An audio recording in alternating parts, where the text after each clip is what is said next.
Ce message a été enregistré en public au Centre évangélique de Saint-Nazaire. Prédicateur, pasteur Alain Ouvrard. Toute l'équipe vous souhaite une bonne écoute.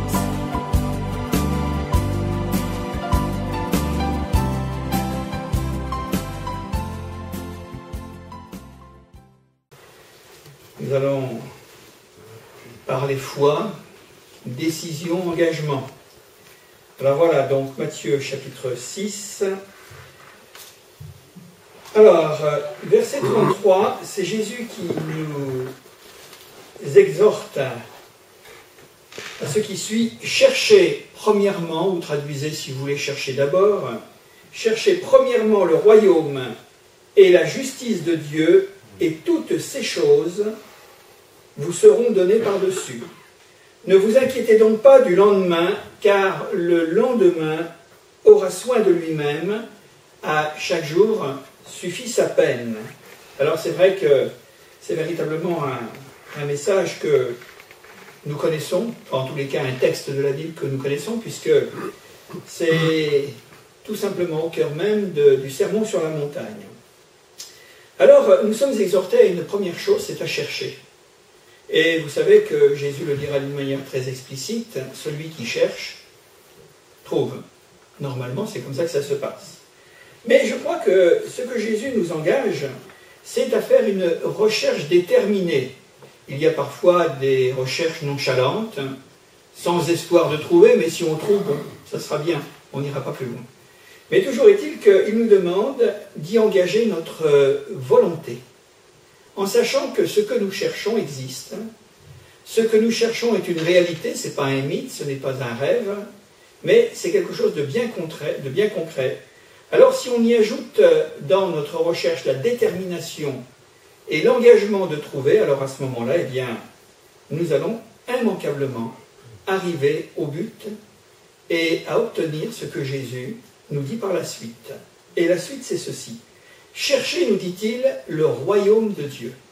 Alors, c'est vrai que le royaume de Dieu, ça semble nébuleux pour pas mal de gens, parce que ce que l'on connaît, c'est le royaume des hommes, et l'empire des hommes dans ce monde, qui est plus ou moins, finalement, agréable à vivre. Mais le royaume de Dieu, c'est une vue de l'esprit, en quelque sorte. Mais ça n'empêche pas que c'est une réalité quand même. Le royaume de Dieu s'adresse au cœur des hommes, c'est-à-dire eh bien, à ce qu'il y a de plus intime chez l'homme. Et ce royaume de Dieu proposé par Jésus doit nous conduire au royaume des cieux. Première étape. Et le royaume de Dieu, Jésus nous en parle comme étant tout simplement, eh bien là, un état, un monde, certes invisible, mais dont la réalité ne peut nous échapper lorsque nous sommes eh bien, conséquents avec la proposition qui nous est faite. Le royaume de Dieu, cherchez-le. Et nous nous apercevons que ce n'est pas une démarche intellectuelle ou cérébrale, c'est avant tout eh bien là, une conviction du cœur. Chercher le royaume de Dieu, donc un état inversé de notre condition naturelle, parce que qu'est-ce qui pourrait nous faire chercher le royaume de Dieu dans la définition que nous avons donnée alors que nous sommes sur la terre? Et cette condition naturelle qui est la nôtre, et Jésus en parle dans ces deux petits versets, cette condition naturelle, est-ce qu'elle nous satisfait ou non? Est-ce que nous n'aurions pas besoin de quelque chose d'autres inspirations nécessaires à notre âme, parce que cette condition naturelle, je le répète, est faite d'inquiétudes et de diverses douleurs. On le voit à travers les exhortations qui nous sont données à travers l'Évangile, mais on le voit tous les jours, hein, c'est manifeste. On ne peut pas dire que la terre, c'est véritablement le royaume du bonheur, de la paix, de l'épanouissement de l'homme, de la satisfaction. Alors, il est ajouté ceci, cherchez le royaume de Dieu et sa justice. Et je voudrais faire une précision sur cette pensée. Ce qui est juste pour Dieu, parce que c'est cela dont il est question, c'est un état normal. Oui. Il y a des choses qui sont des normalités en ce qui concerne eh bien, Dieu, son message, l'Évangile, ce que Jésus nous entretient. c'est la normalité du ciel en quelque sorte. Parce que vous savez qu'il y a une grande différence entre le ciel et la terre. C'est un état normal dans sa volonté. C'est pourquoi dans cette prière du Notre Père, il nous est dit, mais que ta volonté soit faite sur la terre comme elle est faite au ciel. Parce qu'au ciel, c'est le bonheur. Au ciel, il n'y a pas toutes ces horreurs, il n'y a pas toutes ces anxiétés, toutes ces angoisses, tous ces déchirements, tous ces drames qui existent sur notre terre et que nous connaissons bien parce que finalement, c'est notre quotidien. Peut-être pas pour nous personnellement, mais autour de nous, c'est bien cela quand même. Alors, c'est un état normal dans sa volonté, c'est-à-dire le bon ordre des choses à vivre. Parce que figurez-vous que depuis toujours, depuis que l'homme est sur la terre, depuis que l'humanité a été créée, eh bien, nous nous apercevons que l'ordre a été renversé. On appelle ça, figurez-vous, c'est très simple, hein, le désordre. Ouais. C'est le désordre, on ne s'en aperçoit plus tellement. Pour la bonne raison que nous sommes tellement imprégnés, immergés, imbibés de ce désordre, que nous sommes accoutumés à cette condition. Et l'ordre des choses, donc, à vivre, susceptible de nous procurer la paix. C'est pourquoi, lorsque nous prêchons l'Évangile, nous annonçons un Évangile qui se nomme l'Évangile de paix, qui apporte la joie, qui apporte en quelque sorte le bien. D'ailleurs, c'est pour cela que cet Évangile veut dire une bonne nouvelle. Oui. Annoncé prioritairement aux pauvres, à tous ceux qui sont malheureux, aux aveugles, tous ceux qui sont opprimés, tous ceux qui sont captifs, tous ceux qui, quelque part, eh bien, ont besoin d'entendre un message qui s'appelle le message de la grâce, à la place d'un message de loi. Parce que tout fonctionne ici-bas par la loi. Une loi qui est souvent impitoyable, hein, la loi des hommes. Et c'est ainsi que les choses sont données. Cherchez le royaume de Dieu et sa justice, nous venons de l'expliciter, et voilà maintenant le résultat. C'est pour ça qu'il y avait une démarche déterminée et volontaire. Elle est volontaire parce que nous savons ce qu'il y a. Et Jésus nous fait la promesse, puisque c'est dans un cadre de prière, il nous dit, mais toutes choses vous seront données par-dessus tout, par-dessus. Toutes choses. Alors qu'est-ce que nous pourrions comprendre qu'est-ce que nous pourrions saisir dans cette expression de Jésus, toutes choses vous seront données? C'est le don. C'est un cadeau de Dieu. Toutes les choses, on pourrait les expliquer de cette manière, nécessaires à la vie, utiles à l'existence, bienfaisantes à notre être, des choses agréables également, eh bien, elles nous seront consenties, données, voire même, où les problèmes, où les questions, où les réponses et les solutions trouveront, on peut le dire de cette manière, d'heureuses conclusions d'elles-mêmes. C'est-à-dire que ce n'est pas nous qui allons faire les choses. Il suffit de rechercher, d'orienter notre pensée vers quelque chose qui est immatériel, le royaume de Dieu, de nous satisfaire ou tout simplement de nous impliquer dans cette justice qui est exprimée à travers tout le message de l'Évangile. Et là, Jésus nous dit, mais tout ce que vous demanderez en mon nom, croyez que vous l'avez reçu et vous le verrez s'accomplir. Tout ce que vous demanderez en priant. Donc toutes choses, je viens de le dire, elles sont utiles, nécessaires, elles sont bienfaisantes et agréables, et elles seront tout simplement, je dirais presque, je ne sais pas si je dois m'exprimer ainsi, mais elles seront automatiquement consenties. Elles vous seront données automatiquement, parce que c'est une loi. Une loi qui fait que là où il y a la foi, il y a l'exaucement. Mais là où il y a la foi, naturellement. Alors, Jésus nous explique un petit peu tout ça dans cette première partie. Dans la grammaire du royaume de Dieu, si je peux m'exprimer de cette manière, dans la grammaire, vous savez ce que c'est que la grammaire? Il y a des priorités à savoir. Ce sont des choses très simples que je suis en train d'exposer ce soir, que nous partageons ensemble, mais il y a des principes immuables, des principes que Dieu a créés pour le bonheur des hommes, pour leur salut, et puis pour aller dans ce royaume des cieux lorsque le moment sera venu. Alors, c'est pour ça que je rappelle les termes qui sont employés par Jésus, premièrement, ou si vous voulez, d'abord, avant toute chose, vous donnez la prééminence, c'est-à-dire que vous allez donner la première place à ça. Le reste viendra. Ne vous inquiétez pas. C'est un faux problème de vouloir s'accaparer les choses du monde, d'avoir ceci ou cela, avec peut-être peine et souffrance, avec toutes sortes de gesticulations honnêtes ou malhonnêtes, des choses qui appartiennent à notre environnement sur cette terre, à la nature, finalement, dans laquelle nous sommes enveloppés, alors que Jésus nous dit, mais si vous mettez ce principe en premier, si vous avez compris qu'il y a, eh bien, à faire passer et donner la priorité à Dieu, eh bien à ce moment-là, vous allez voir que les choses seront toutes différentes. Il y a une expression bien de chez nous qui nous dit qu'il ne faut jamais mettre la charrette devant les bœufs, parce que ça n'avance pas, hein, naturellement. Et on comprend qu'il y a de même dans les enseignements que Jésus nous donne, dans toute la Bible, et particulièrement c'est l'Évangile qui nous intéresse, eh bien il y a des choses que nous avons à comprendre, à réaliser, mais à intégrer profondément en conviction dans notre cœur. Et si nous demandons à Dieu qu'il nous donne des convictions sur des bases comme ça, eh bien nous allons les avoir, parce que Dieu ne demande que ça, que le monde croit en lui. Et que dans cette foi que le monde, ou que les hommes, particulièrement les chrétiens, eh bien, mettent en Dieu, c'est que la plus grande joie de Dieu, c'est de nous donner. C'est de nous exaucer dans nos prières. C'est simple. Alors, dans la grammaire, je vous parlais, la première personne, celle qui est mise en avant, vous l'avez compris, c'est Dieu. La deuxième personne qui vient après Dieu, c'est toi. C'est l'autrui, c'est les autres. La troisième personne, c'est moi. Je ne viens qu'en troisième position, figurez-vous. Eh oui, c'est une trinité, finalement, dans cette prière. Dieu en premier, l'autre servi avant moi et moi en dernier. Et c'est ainsi que Dieu va renverser, finalement, eh bien, les choses dans la manière, nous, naturellement, de concevoir la vie, où nous nous servons en premier, nous pensons peut-être accessoirement aux autres, et puis le dernier servi, c'est Dieu. Vous retournez la pyramide, et là, elle est d'aplomb. Quand on veut la mettre sur la pointe, la pyramide, elle va s'écrouler. Et si vous la mettez sur un socle, qui est ce carré, vous imaginez la pyramide carrée, alors là, ça va tenir, et le haut, eh bien, vous allez voir que ça aura du sens et ça aura des résultats.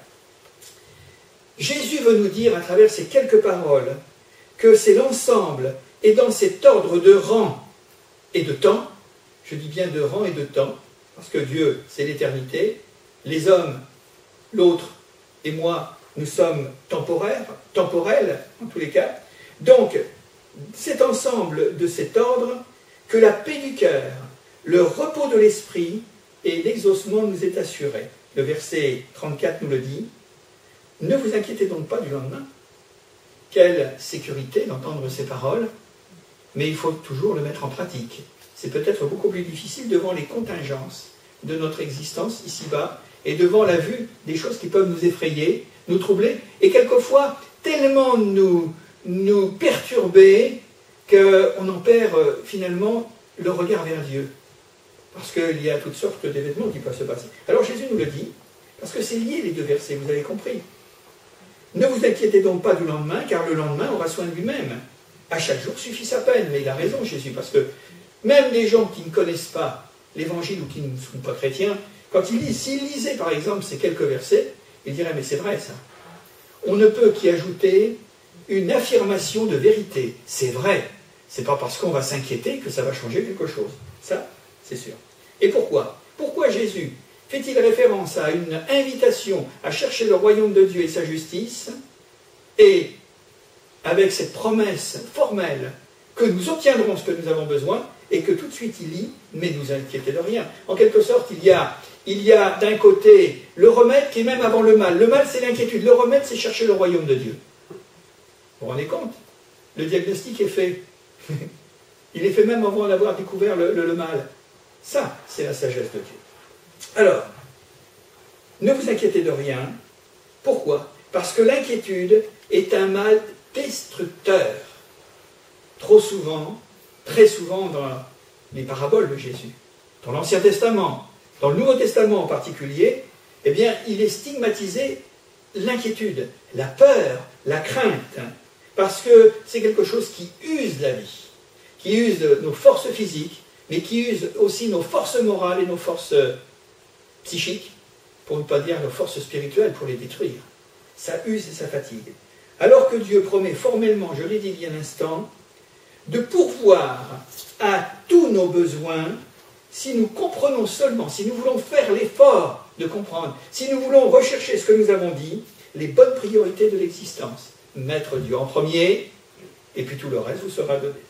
Par surcroît. Pardon. Premièrement, la foi, nous le lisons dans le Nouveau Testament, La foi, et comme nous le chantons également à travers un hymne, la foi bannit la crainte. C'est vrai. C'est une vérité, tout autant que le reste. Et la foi qui bannit la crainte, en n'oubliant jamais que l'inquiétude ajoute inutilement à nos fardeaux et n'allégeant rien, tout simplement, les difficultés du jour, et encore davantage et encore moins celles de demain. C'est pas parce que nous avons un gros problème ce soir que je vais passer la nuit à me triturer les méninges, à chercher une solution, à là me rendre malade. Ça ne va rien changer à l'instant présent où je me rends malade et ça ne changera pas le lendemain. Au contraire, je vais me relever encore beaucoup plus fatigué, encore beaucoup plus épuisé. C'est ça ce que ça veut dire, tout simplement. Donc, il ne faut pas oublier ça, que ça ne sert à rien. Et Jésus dira, mais vous n'ajouterez pas une coudée de plus à votre vie. Une coudée, c'est à peu près 50 cm. C'est ça, hein, selon les mesures anciennes. Et ça ne nous fera pas vivre plus tard, plus longtemps. D'ailleurs, si nous vivons plus longtemps encore dans une vie médiocre d'inquiétude et d'anxiété, je crois qu'il vaut mieux partir à ce moment-là. Enfin, excusez-moi, c'est pas un conseil que je vous donne, mais c'est une appréciation toute personnelle. Mais je veux dire que de vivre une vie mauvaise, une vie médiocre, alors qu'il nous est proposé une meilleure vie, dans la paix et le repos, alors à ce moment-là, qu'est-ce que nous voulons choisir? Et c'est curieux, l'humanité est faite ainsi, c'est qu'elle croule sous des problèmes, des interrogations, des anxiétés, des angoisses, mortelles même quelquefois, et pourtant elle ne veut pas changer de condition. Alors elle ne veut pas changer de condition parce qu'elle ne connaît pas peut-être le chemin. Elle ne connaît pas la route qui mène à la paix, à la joie et au bonheur. Ça c'est peut-être pour une grande part. Mais nous avons vérifié que quelquefois les gens, on leur propose tout simplement de dire, mais écoutez, faites un effort pour prendre Jésus, lisez l'évangile, priez Jésus, adressez-vous à lui. Ils disent, mais ça ne sert à rien tout cela. Alors ils préfèrent rester dans leurs conditions de misère et de médiocrité. C'est dommage. C'est dommage parce que tous ceux qui ont fait l'expérience du contraire, on s'est aperçu que ça fonctionne et ça marche. Dieu donne, il exauce, il délivre, il donne des solutions et des réponses. Alors, il y a quelqu'un qui a écrit ça, je voudrais simplement le citer. Il dit ceci, « Où finit la foi, commence le souci. » Et son contraire, « Et où finit le souci, commence la foi. » C'est vrai. Je crois qu'il y a quelque chose d'antinomique entre la foi et le souci. La foi et l'inquiétude, la foi et la peur ou la crainte. Parce que, je l'ai dit tout à l'heure, c'est vrai que la foi, elle chasse, elle bannit la crainte, la peur et toutes ces choses. C'est-à-dire, la confiance que nous mettons en Dieu, puisqu'il est dit de le rechercher, la confiance que nous mettons dans ce Dieu tout-puissant, en d'autres termes, et je vais employer une expression composée, le lâcher-prise. Ah, le lâcher-prise. Vous savez, on peut le traduire par un autre mot qui est aussi un langage tout à fait biblique et évangélique, c'est l'abandon. Voilà. Tant qu'on se bat, tant qu'on guerroie, tant qu'on entend les cliquetis de nos armes pour essayer de nous défendre nous-mêmes, d'essayer de nous épuiser à essayer d'escalader une montagne qui est trop haute, inaccessible, alors à ce moment-là, ça ne sert à rien. Le lâcher-prise, c'est ça le sens que nous pouvons donner à la foi, c'est un abandon. C'est « je te fais confiance, Seigneur, complètement et totalement. Je ne regarde pas en arrière. Je n'essaie pas de me débattre, de gesticuler de droite et de gauche parce que ça ne mène à rien. Je reste dans le calme et la confiance. Je m'appuie sur toi. Oui. Je lâche prise. Parce que ce lâcher prise, c'est une grâce de Dieu. Hein.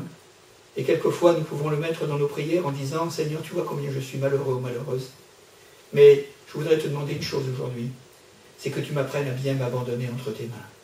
Que tu m'apprennes à déposer mes fardeaux devant toi. Je le fais dans la prière, mais dès que j'ai fini la prière, je continue à m'inquiéter. Donc il n'y a pas de lâcher prise. Seigneur, tu traites mes problèmes. Tu les solutionnes. Tu m'apportes cette sérénité intérieure dont j'ai immensément besoin. Si nous te prions comme ça, il faut trouver les bons mots. Et moi, je crois que ce sont des mots qui touchent. Donne-moi, Seigneur, de lâcher prise sur tel problème. J'ai du mal parce que j'ai peur, tout simplement. J'ai du mal parce que quel sera après l'avenir? Qu'est-ce que je vais devenir? Comme si nos problèmes nous faisaient vivre. Et comme s'ils nous rendaient heureux. Non, c'est exactement le contraire. C'est d'abandonner, c'est ça. Et nous savons que Jésus nous le dit d'une manière très explicite dans bien des autres enseignements qu'il nous donne. Eh bien, c'est la source de riches expériences spirituelles. Les choses de la terre qui nous envahissent, qui nous détruisent, qui nous rongent, qui gangrènent notre vie, à la fois notre pensée, nos sentiments, notre cœur, notre raison, alors que quelque part il y a devant nous un autre chemin où il est question de bénédiction, de riches bénédictions spirituelles, c'est-à-dire que ça nous fait rentrer dans une autre dimension.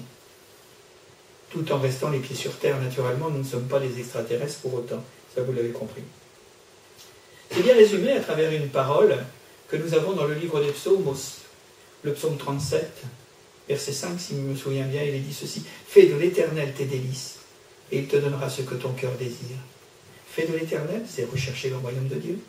Fais de Dieu, l'Éternel, tes délices, ce que tu aimes le plus, ce que tu désires le plus, ce que tu aspires le plus, ce que tu voudrais mettre véritablement au cœur même de ta vie, ce qui est, eh bien, le plus beau pour toi.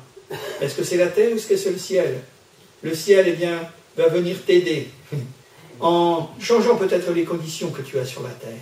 Alors, tu fais de Dieu tes délices, et qu'est-ce qu'il nous est dit? Il te donnera ce que ton cœur désire. Il te donnera, c'est toujours une question de don, c'est toujours une question de faveur, c'est toujours une question de grâce, de cadeau. Si vous aimez mieux, on peut multiplier les mots d'une manière ou d'une autre.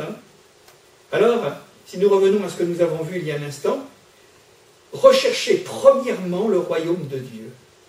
Je le traduis d'une autre manière, cherchez d'abord le royaume de Dieu. Mais, et j'ajoute, parce qu'il va y avoir toute une série de propositions, tu recherches le royaume de Dieu, vous recherchez le royaume de Dieu premièrement, sans condition. C'est important. Vous savez, la condition est exprimée par ce tout petit mot, si. Si ceci ou si cela. Si Dieu le veut. Si Dieu le peut. Si ceci ou d'autres circonstances qui peuvent intervenir, qui peuvent interférer. Il y a une histoire d'un homme qui aimait Dieu, mais il l'aimait à sa manière.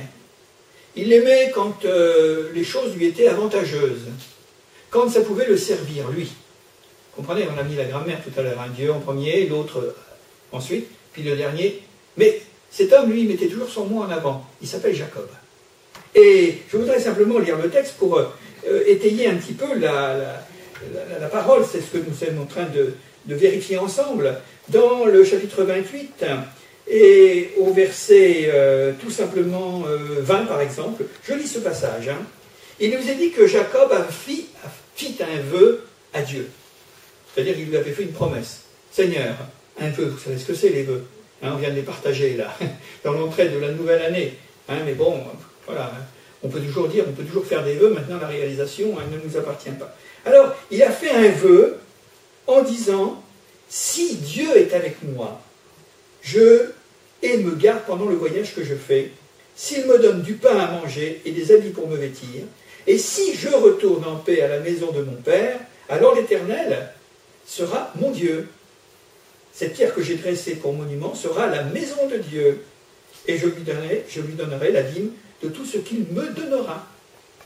Vous avez vu un petit peu le trafic? Ça, c'est Jacob. Jacob, il n'était pas tout à fait au clair sur la grâce. Et pourtant, il croyait. C'était pas un profane. C'était un homme qui avait le sens du sacré, mais version égo. On pourrait peut-être s'exprimer de cette manière. Vous avez vu comment il parle? Il fait un marché avec Dieu. Et il dit, parce qu'il n'est pas tout à fait sûr, c'est pour ça qu'il met la condition. Si, avec moi, s'il me garde dans ce que je fais, en bien ou en mal, je ne sais pas, là, il faudrait peut-être déterminer la valeur morale des choses. S'il me donne du pain à manger et des habits pour me vêtir, et si je retourne en paix dans la maison de mon Père, ça fait beaucoup de choses. Alors à ce moment-là, je dis que cette pierre sur laquelle je suis, là, eh bien, elle sera la maison de Dieu. Ça va s'appeler, je crois, Bethel, me semble, c'est ça. Et je lui donnerai la dîme de tout ce que tu me donneras. Donc, c'est assez curieux. Cherchez premièrement le royaume de Dieu, et sans condition. C'est ça la question. Et nous sommes tellement habitués à marchander. Enfin encore, on n'est pas dans les pays orientaux, parce que là, je ne vous dis pas, c'est autre chose. Mais On est toujours en train de dire, eh bien voilà, il y a ceci, il y a cela, etc. On attend toujours un retour. On envoie l'ascenseur et on pense qu'il va revenir naturellement. Hein. Et Jacob oublie qu'avec Dieu, oui, je crois qu'il oublie, ce n'est pas du donnant-donnant. Quand il nous est dit rechercher le royaume de Dieu, c'est la grâce. Dans ce royaume, ce n'est pas le marché, mais le royaume de Dieu, c'est la grâce. Ce royaume s'ouvre pour nous faire grâce et nous donner tout ce dont nous avons besoin simplement par faveur. C'est une faveur de Dieu. C'est gratuit, tout simplement. Alors, c'est une pure démonstration de l'amour de Dieu, sans mérite. Et la première chose, c'est de lui donner la première place. Et non seulement on va lui donner la première place, on va lui donner la prééminence de notre vie, et lui nous dit, alors à ce moment-là, si tu m'as mis à cette position dans ton cœur, moi je vais te donner tout le reste. Tout ce qui peut être imaginable, tout ce dont tu as besoin, tout ce qui peut être utile dans cette vie, du début jusqu'à la fin de ton chemin terrestre. Voilà, tout le reste. Il y a une belle parole de l'apôtre Paul qui nous dit dans Romains, si Dieu nous a donné le nec plus ultra, voilà, c'est du latin. Ça veut dire tout simplement ce qu'il y a de meilleur, ce qu'il y a de plus, le plus haut. Il nous est dit, mais si Dieu n'a pas épargné son propre Fils, qu'il avait de plus précieux, de plus grand, s'il l'a livré à la croix, Jésus, alors il nous est donné sous une forme de réflexion et une forme d'interrogation. S'il nous a donné le plus, il va nous donner le moins. Et il nous est dit, ne vous donnera-t-il pas tout avec Jésus? Si nous avons Jésus, nous avons tout. D'ailleurs, Paul le dira, nous avons tout pleinement en Jésus-Christ. Pourquoi nous inquiéter? Vous inquiétez? Eh bien, nous faisons erreur quand nous nous inquiétons, parce que nous nous éloignons finalement de la vérité. Et nous nous éloignons de ce après quoi nous poursuivons. Tout simplement. Alors je dis bien, recherchez premièrement le royaume de Dieu, sans condition.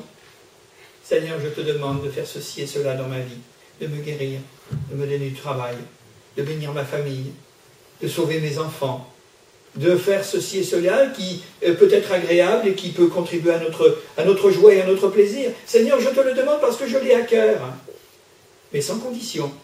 C'est toi qui donnes et c'est moi qui reçois. Et parce que je reçois, eh bien je te remercie comme si j'avais déjà reçu. Sans condition. Il y a dans le cœur des hommes d'autres non-priorités et qui fait que l'homme s'éloigne finalement du but. On a parlé de chercher Dieu sans condition. Mais il y a aussi de chercher Dieu sans irréflexion. C'est le contraire de la réflexion. Alors, pour cela, nous allons ouvrir un autre passage dans notre Bible. Et nous allons visiter l'évangile de Luc, enfin une partie, très peu d'ailleurs. Et vous allez comprendre que, je vais lire le texte entièrement et puis après on va le décomposer. Vous allez comprendre. Sans réflexion, Luc 9, 57. Pendant qu'ils étaient en chemin, le groupe de Jésus, Jésus avec ses disciples, un homme lui dit, Seigneur, je te suivrai partout où tu iras. Jésus lui répondit, les renards ont des tanières et les oiseaux du ciel ont des nids, mais le Fils de l'homme n'a pas un lieu où il puisse reposer sa tête. Jésus dit à un autre, suis-moi. Et il répondit, Seigneur, permets-moi d'aller d'abord ensevelir mon Père. Mais Jésus lui dit, laisse les morts ensevelir leurs morts et toi va annoncer le royaume de Dieu. Un autre dit, je te suivrai, Seigneur, mais permets-moi d'aller d'abord prendre congé de ceux de ma maison. Jésus lui répondit, quiconque met la main à la charrue et regarde en arrière n'est pas propre au royaume de Dieu. Qu'est-ce que cela veut dire? On a vu les conditions de Jacob posées à Dieu. Maintenant, on va voir, dans la première proposition, le premier qui apparaît, cet homme qui apparaît en premier dans le texte de Luc, il dit à Jésus, sans que Jésus lui demande rien d'ailleurs, « Je te suivrai partout où tu iras. » Je pense que c'était un supporter fervent de Jésus. « Ah, tu sais, moi, Seigneur, je t'ai entendu. Tu as parlé, tu as dit des choses extraordinaires. Et puis, non seulement tu l'as dit, mais tu l'as fait, j'ai vu des miracles. Tu te rends compte? Tu as ouvert les yeux de l'aveugle, tu as guéri le lépreux, tu as changé, eh bien là, et très peu de pain et des poissons, tu en as donné pour des milliers de personnes. La pêche miraculeuse, Seigneur, c'est extraordinaire. Alors, l'homme, il se dit, moi, un faiseur de miracles comme ça, je ne lâche pas, hein. Je vais avec lui, hein. Je cours derrière lui. Et il lui dit d'ailleurs, hein, je te suivrai partout où tu iras. Je voudrais vous dire que dans cette recherche du royaume de Dieu et de mettre Dieu en premier, ça veut dire tout simplement que la bonne volonté ne suffit pas. Le personnage dont nous nous entretenons était plein de bonne volonté. C'était un ardent, un disciple, un zélé, un homme qui avait certainement reconnu avec ses sens, hein, eh bien là, tout ce qu'il pouvait y avoir de formidable, d'extraordinaire, il était complètement ébahi, stupéfait par la personne de Jésus, sa personnalité, son message. Ouais. Mais il y avait un petit problème. C'est que pour suivre Jésus et pour aller au bout, il faut autre chose que du sentiment, que des émotions, que du spectaculaire, que ceci ou cela. Il faut l'énergie de la foi à tout accepter le programme. Je dis bien tout accepter le programme de Jésus. C'est pourquoi si vous lisez entre les lignes, vous verrez que Jésus dit, mais si quelqu'un veut être mon disciple, qu'il renonce à lui-même, qu'il se charge de sa croix et qu'il me suive. Il va voir. Parce que ça, c'est pas facile. On veut bien les avantages du royaume de Dieu. Dieu bénit, Dieu fait ceci, Dieu fait cela, mais il y a aussi des exigences. Des exigences qui ne sont pas toujours faciles, parce qu'être chrétien, c'est quelquefois affronter la moquerie. Pour certains, c'est de recevoir des coups. Ça arrive, c'est vrai. Particulièrement des coups qui sont à caractère psychologique ou moraux. Le désintéressement ou le rejet de notre propre famille. Ça peut être beaucoup de choses, des sacrifices matériels également. Pour suivre Jésus, on a vu, hein, il y a des exemples. Hein. Moi, je pense à Lévi Matthieu, hein, il a tout laissé quand Jésus lui a dit, viens, suis-moi. Hein. Ça, c'est certain. Alors, je dis bien que le programme de Dieu est exigeant. Et il faut savoir, il faut bien comprendre à quoi nous nous engageons. Mais nous avons cette promesse que le Seigneur est avec nous. Hein. Il ne va pas nous laisser tomber. Pas un seul cheveu de votre tête ne tombera sans la volonté de mon Père qui est dans les cieux. Hein. Ça, il faut le savoir aussi. Et cet homme, dans son enthousiasme, dit, mais j'irai jusqu'au bout du monde, j'irai te décrocher la lune. Bon, à l'époque, c'était... Mais déjà, encore aujourd'hui, c'est quand même pas facile. Alors, je te suivrai partout où tu iras. Ça, c'est l'engagement, c'est le royaume de Dieu dans l'irréflexion. Et vous savez, si nous voulons bien réfléchir à ce que cela impose, et ce que cela implique de suivre Jésus, de rechercher le royaume de Dieu, eh bien, on a tous les éléments dans l'Écriture. Lisez l'Évangile. Nous pouvons lire l'Évangile et nous savons de quoi il retourne, naturellement. Alors, l'Évangile, le royaume de Dieu sans condition, dans l'irréflexion, et le royaume de Dieu sans restriction. C'est le verset 59 que je lis maintenant, où il est dit tout simplement cette parole. Jésus dit à un autre, suis-moi. Et il répondit, Seigneur, permets-moi d'aller ensevelir mon Père.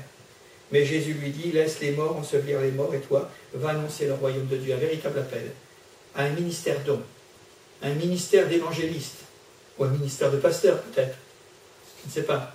Mais toujours est-il que c'est un véritable appel. Va annoncer le royaume de Dieu.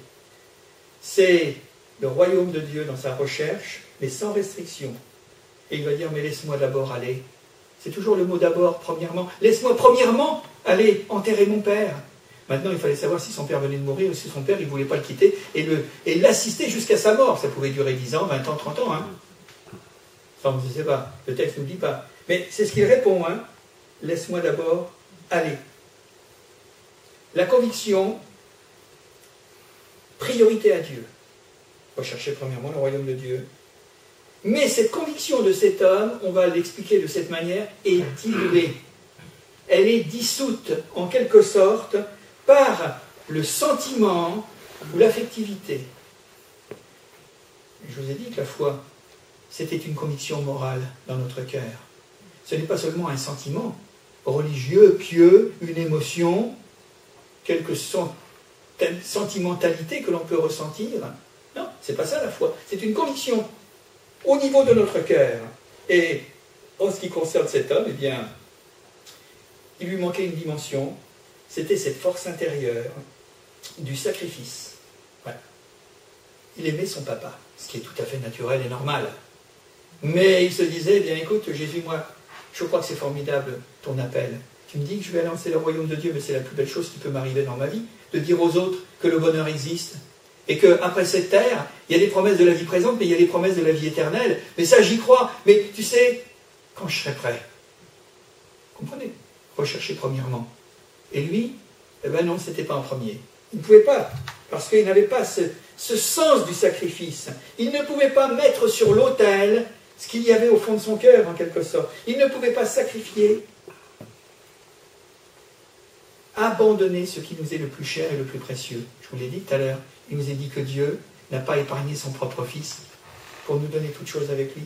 Dieu n'a pas hésité. Abraham, sur le mont Morija, n'a pas hésité à lever le couteau pour sacrifier son propre fils, Isaac, alors que là, eh bien, il a été retenu au dernier moment, qui donne la preuve que Dieu ne nous demandera jamais les choses qui sont au-delà de nos forces. Oui. On l'a dit, sans condition, sans irréflexion, sans restriction. Et il y a encore un autre point que j'aimerais aborder avec vous, sans hésitation. Sans hésitation, c'est le verset 61. Un autre dit à Jésus, « Je te suivrai, Seigneur, comme le premier, mais permets-moi d'abord d'aller prendre congé de ceux de ma maison. » Alors peut-être un homme qui avait des biens, un homme qui avait en effet là des choses à régler, peut-être, je ne sais pas, on peut le supposer, bon, il ne nous a pas dit autre chose. Sans hésitation. Permets-moi d'abord de prendre congé de chercher premièrement le royaume de Dieu. Et là nous nous retrouvons dans le sens inverse en quelque sorte.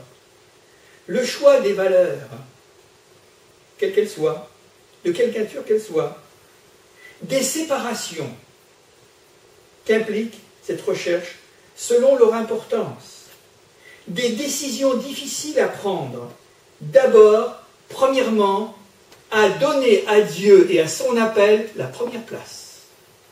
Et ça, c'est toujours un déchirement.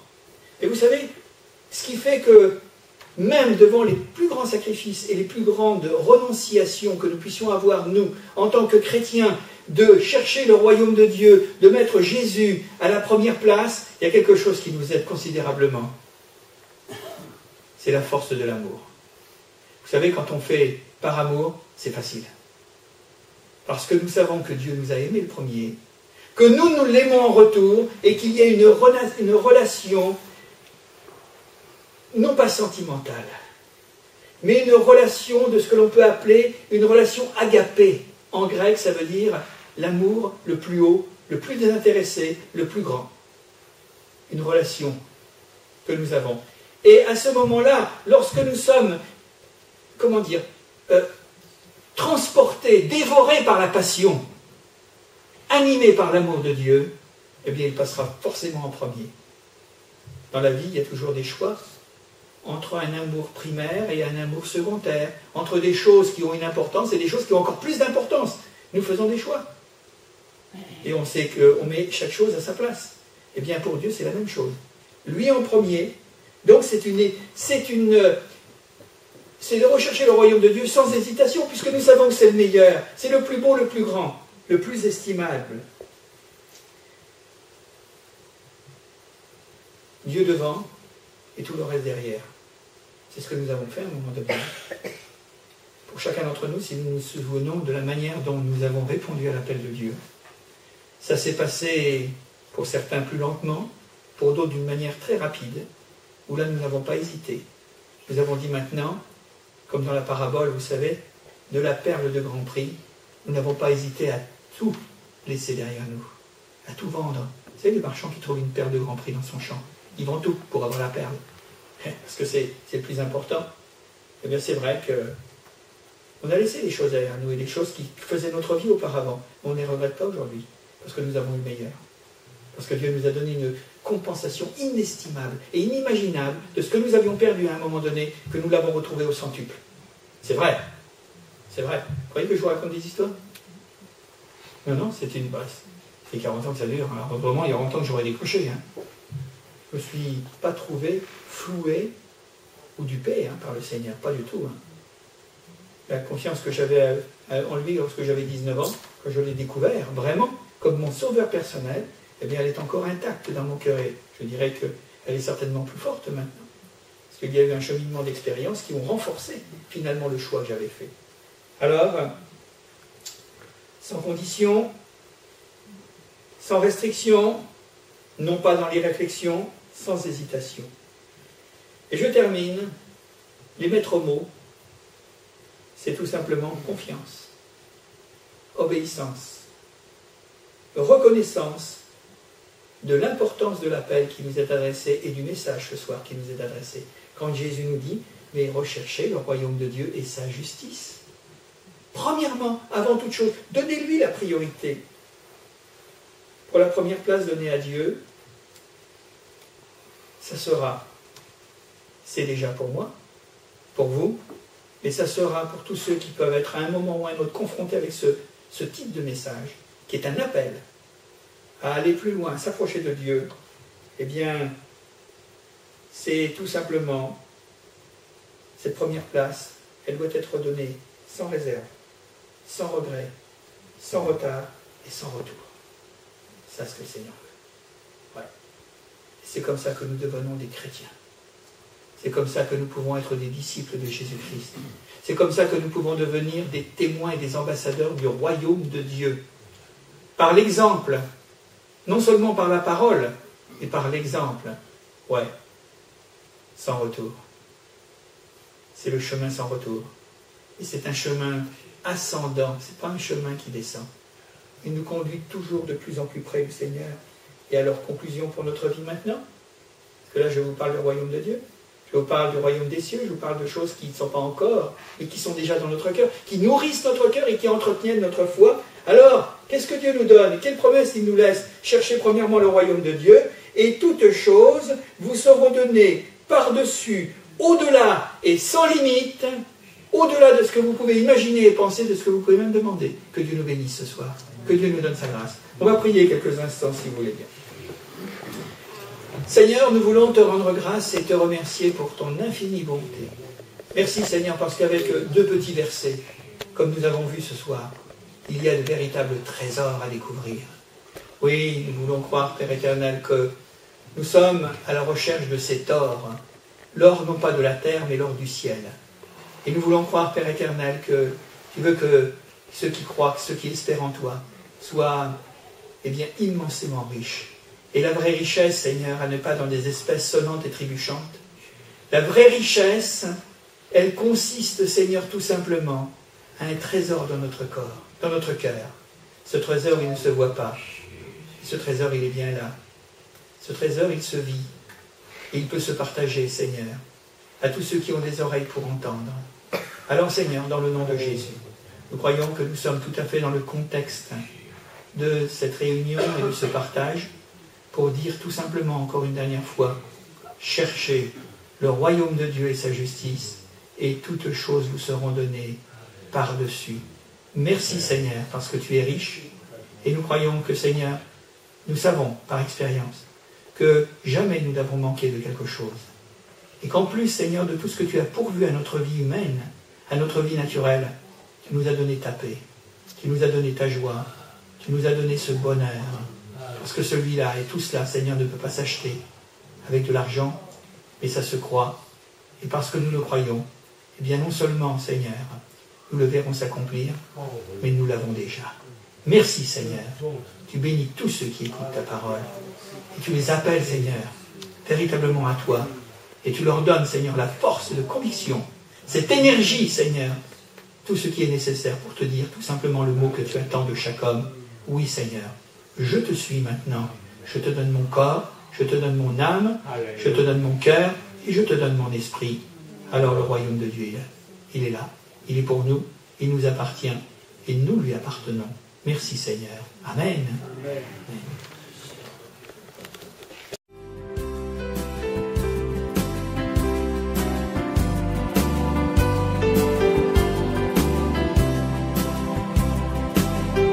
Pour écouter d'autres messages audio ou vidéo, retrouvez-nous sur www.add-saint-nazaire.fr.